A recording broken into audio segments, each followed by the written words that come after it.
Okay, so this video is about mewing. Mewing is a technique from a dentist called Dr. Mew, or Dentist Mew, Dr. Mew. And he brought through this technique to open up the face. And it involves bringing the whole tongue to the roof of the mouth. And that quite interested me, because in holographic breathing, which is what I teach, the whole tongue covers the whole of the roof mouth, and that is a natural process. There's in holographic breathing, there's a gentle motion of the jaw with the breath. The lips are relaxed and closed. The tongue is on the roof of the mouth.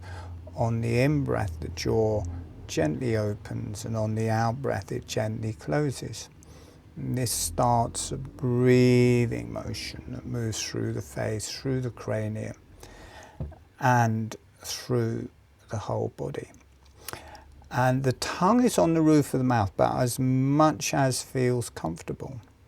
And over a period of time, the tongue just splays more and more over the whole roof of the mouth. It's being massaged, so it gets more and more relaxed, and it just spreads over the whole roof of the mouth.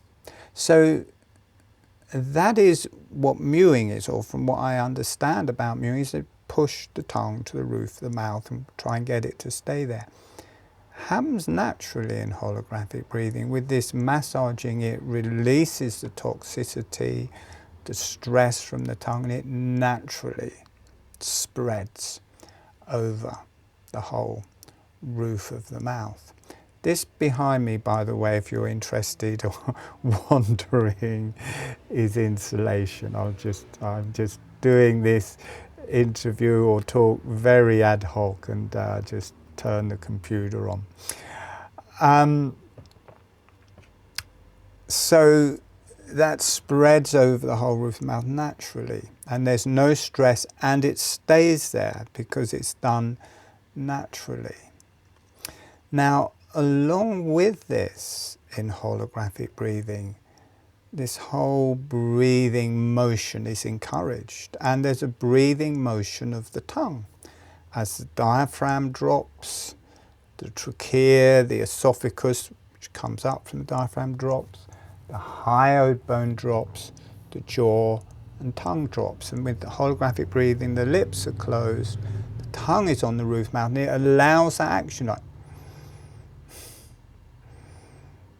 Now that's vastly over magnifying. You can't really, when you're just naturally doing holographic breathing, it's more like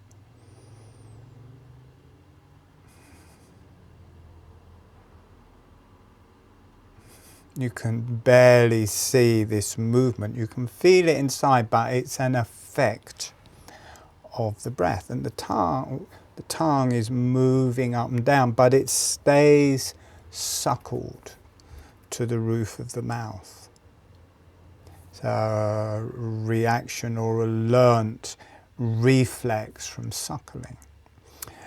And what that does, it causes a motion of the roof of the mouth, breathing in, breathing out, breathing in, breathing out, and it works into a whole movement of the whole face and cranium.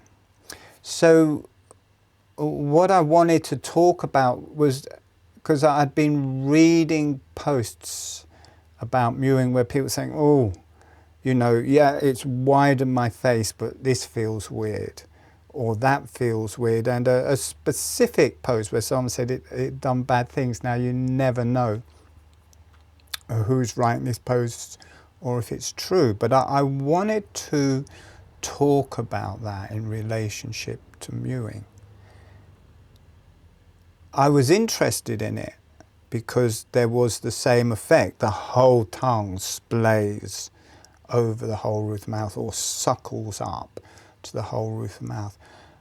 But in mewing, it's one direction, and it's pushing it up and exercising these muscles which are tightening the jaw and pulling the jaw and tongue up.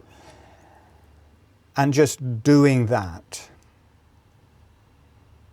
That is half of the breathing motion. There is not even part of the breathing motion actually, but that action of pulling up the tongue, pulling up the jaw, and in effect these muscles, it's not just the jaw is pulling up, these muscles are pulling the face down, and it's tightening the whole face and tightening the sutures. According to me, that may not be 100% accurate, but it seems to be.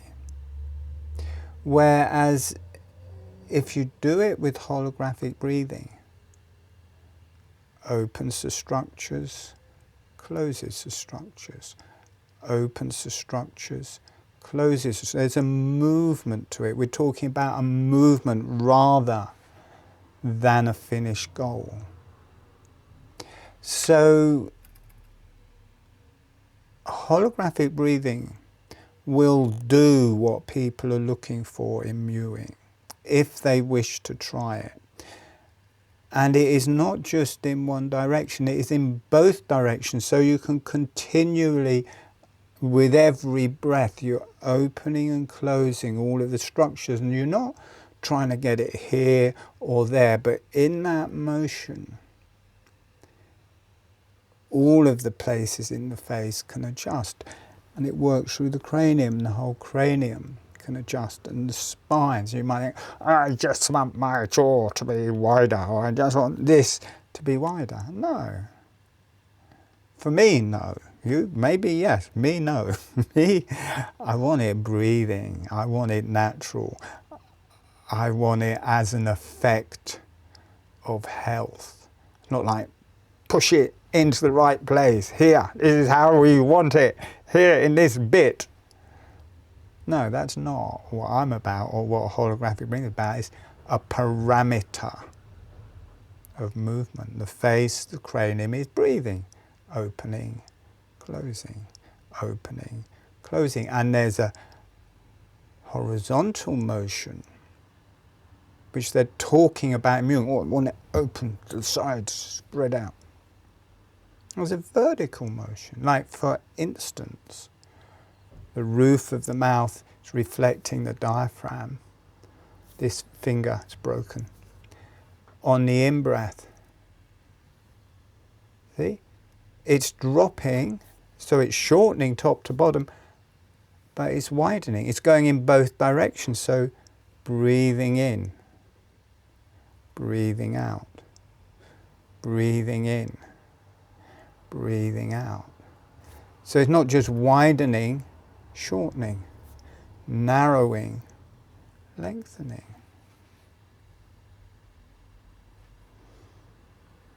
Then all of this breathes, the bones can start adjusting.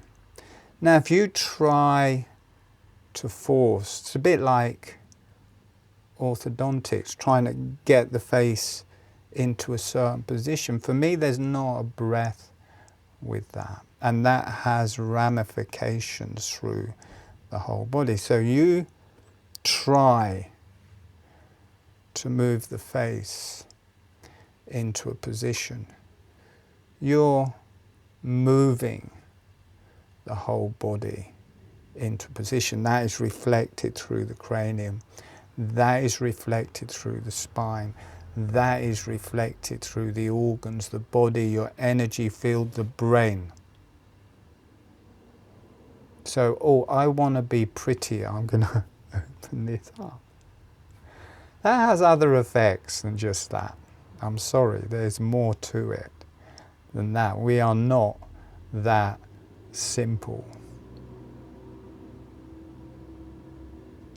We're a manifestation of God. So you may be able to do what you want with mewing, but if you'd like to try something a little bit more diverse with both directions of the breath, that isn't just, I don't like the thought of just, it's like tension really. You know, it's good, the tongue stays up, it pulls all this up, but it seems like tightening a lot or working these muscles. So it's just working these muscles, not working the downward motion here. It's just these. In holographic breathing, these stretch these muscles and they relax, close, stretch these muscles and they relax, close. The closing is a relaxation. The closing in mewing is a tightening. The difference there. So actually I'm coming across quite anti-mewing. I mean, for myself, it is something I would never do. But most people aren't like me, so you might just, yeah, I'll do that. I'll take the pill. I'll do mewing. For me, not. Everything has to be, I've had major health problems, Lyme disease, and I've had to get better than that, so everything is guided towards health. My maxilla was completely pulled back. Jaw wasn't forwards, but it was an underbite because this area was pulled back. When holographic breathing came through, after 3 months, that had all adjusted. Balance. There was no longer tension in the TMJs or through the face. I was working with a young lad who was faced with having 1/4 inch taken out either side of his jaw to bring the jaw back in line with the maxilla, which was already back. Month of holographic breathing, now open forwards. He was young and he did have orthodontics in to help encourage that, but he had been having orthodontics and treatments since he was 4 and nothing had done it. Holographic breathing did that. It opened it up all forwards, and then the dentist asked if I could teach him how to open it sideways, and I showed him the sideways motion with the breath, and it's both ways. It's not just, I want it wider, I want it wider, I want it wider. No, it's just rubbish. Breathing in, breathing out, breathing in, breathing out. And in that opening and closing, everything adjusts, everything moves, everything finds its balance point, the tension releases, it balances with all the cranial bones are breathing at the same time, balances through the whole body. It is the personification of health and a breathing motion through your whole body and energies, and it's a channel, it's connected to God, it's connected to the earth. You will move forwards in a spiritual way. Not everyone wants that. But as a side effect, or what to do this, you can go into it more deeply and you can have a spiritual experience at the same time. You can move forwards spiritually.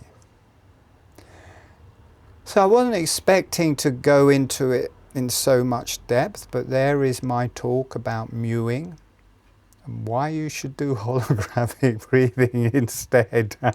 All these millions of people doing mewing. How about a few million people come and do holographic breathing and try that? Have a spiritual, enlightening effect of holographic breathing. And to be able to do your own craniosacral therapy. And as Dr. Mew talks about, you can cure your craniofacial dystrophy with holographic breathing.